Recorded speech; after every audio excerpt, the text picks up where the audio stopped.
Hi மக்களே, உங்கள் ரூபன் செப் அவாயோ. இன்னைக்கு நம்ம பார்க்க போகிறது என்னன்னா, ஆட்டோட ஈரலும் சுவரொட்டியும் வச்சு ஒரு கிரேவி செய்கிறது. இந்த ரத்த சோகை உள்ளவங்களுக்கெல்லாம் இது சாப்பிட்டா ரொம்ப நல்லது. ஹீமோகுளோபின் ஒரே வாரத்தில் நல்லா இன்க்ரீஸ் ஆகும். அது எப்படி செய்யலான்னு பார்க்கலாம் வாங்க. அதுக்கு முன்னுக்கு என்னோட சேனல் சப்ஸ்கிரைப் பண்ணலாம்னா உடனே சப்ஸ்கிரைப் பண்ணிக்கணும். பக்கத்தில் இருக்க பெல் ஐக்கனை டச் பண்ணி ஹால்ன்ற ஆப்ஷன் டச் பண்ணி வாங்க பார்க்கலாம். முதல்ல ஒரு அரை கிலோ ஆட்டு ஈரலும் ஆட்டோட சுவரொட்டியும் வாங்கிக்கலாம்.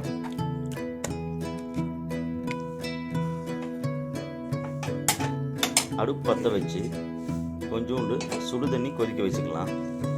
தண்ணி கொதித்த உடனே ஈரலும் சுவரொட்டியும் அதில் போட்டுடலாம்.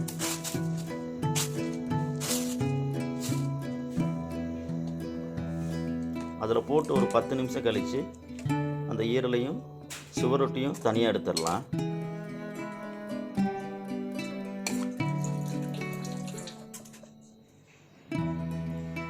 அதை எடுத்துட்டு அந்த ஈரல் மேலேயும் சுவரொட்டி மேலேயும் ஒரு நைஸாக ஒரு தோல் மாதிரி இருக்கும், அதை ரிமூவ் பண்ணிடலாம். ஒரு கடாயில் தேங்காய் எண்ணெய் ஊற்றிக்கலாம். ஒரு 10 சின்ன வெங்காயம் பொடியாக நறுக்கி போட்டுக்கலாம். அதை நல்லா வதக்கிடலாம். அது கூடவே ஒரு 4 பச்சை மிளகாய் போட்டுக்கலாம். அதையும் நல்லா வதக்கிக்கலாம். இப்போ இடித்து வச்ச இஞ்சி பூண்டையும் அதில் போட்டுடலாம். அதுவும் நல்லா வதக்கிக்கலாம், பச்சை வாசம் போகிற வரைக்கும். இப்போ கூட ஒரு 5 தக்காளி கட் பண்ணி போட்டுக்கலாம்.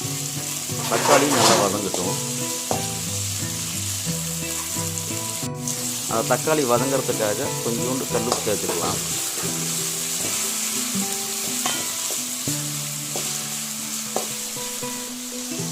கூடவே ஒரு அரை டீஸ்பூன் மஞ்சத்தூளும் சேர்த்து வதக்கிடலாம். நல்லா வதங்கிருச்சு. இப்போ அது கூட ஒரு 2 டீஸ்பூன் மல்லித்தூள் சேர்த்துக்கலாம். 1 டீஸ்பூன் மட்டன் மசாலா சேர்த்துக்கலாம். ஒரு 2 டீஸ்பூன் மிளகுத்தூள் சேர்த்துக்கலாம். மிளகுத்தூள் சேர்த்துட்டு நல்லா வதக்கலாம். தேவையான உப்பு சேர்த்துக்கலாம். இப்போ நம்ம க்ளீன் பண்ணி கட் பண்ணி வச்சுருந்த ஈரலும் சுவரொட்டியும் அதில் போட்டு உடையாமல் கிளறி விட்டுக்கலாம். ஏன்னா சுவரொட்டி வந்து சீக்கிரம் உடைஞ்சிடும், பொறுமையாக கிளறணும். இப்போ அது பாயில் ஆகிறதுக்காக ஒரு டம்ளர் தண்ணி சேர்த்துக்கலாம்.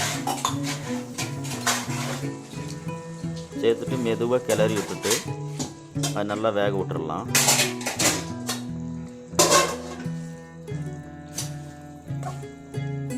இது நல்லா வேகட்டும், மூடி வச்சிடலாம். இப்போ அது நல்லா வெந்துருச்சு, ஓரளவுக்கு வெந்துருச்சு.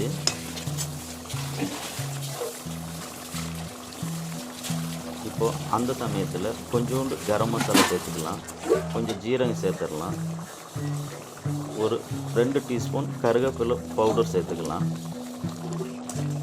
ஏன்னா இதெல்லாம் இந்த சமயத்தில் போடுறது தான் நல்ல ஃப்ளேவர் இருக்கும். பாருங்கள், ஓரளவு வெந்துருச்சு. இப்போ நல்லா வெந்துருச்சு.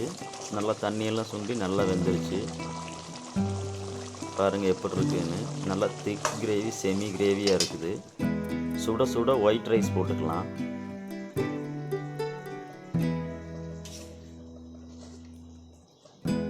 அதில் இந்த ஈரல் குழம்பை ஊற்றி டேஸ்ட் பண்ணி பார்க்கலாம் எப்படி இருக்குதுன்னு.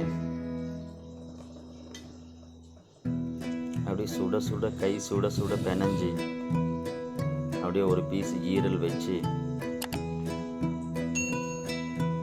எடுத்து லஞ்சு சாப்பிட்டோன்னு